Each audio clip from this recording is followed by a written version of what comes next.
Sa patuloy na pinaigting na kampanya ng pulisya laban sa iligal na droga, matagumpay na nasabat ang mahigit 3 milyong pisong halaga ng hinihinalang shabu mula sa dalawang hinihinalang high-value individual sa ikinisang buy-bust operation sa Barangay Arevalo, Iloilo City. Yan ang tinutukan ni Patrolwoman Ledelyn Bansagon.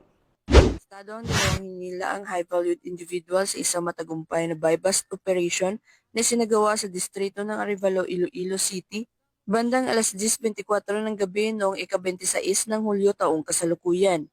Sa panayam kay Police Captain Glenn Suliman, Officer in Charge ng Regional Police Drug Enforcement Unit 6, kinilala ang mga suspect sa mga alias na Binsoy, residente ng Zone 6, Kalumpang Molo at alias RM, residente naman ng Zone 8 sa parehong barangay. Unang nabentahan ng mga sospek ang isang undercover operative na isang sachet ng hinilaang shabu na nagkakalaga ng 12,000 piso.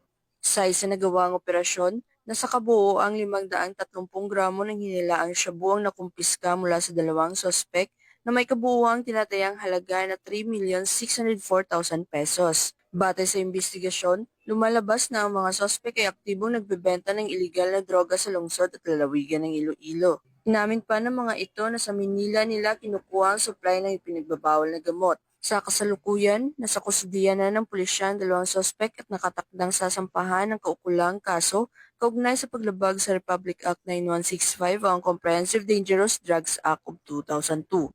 Patuloy ang investigasyon ng mga otoridad upang matukoy pa ang iba nilang kasabwat sa illegal na drug trade.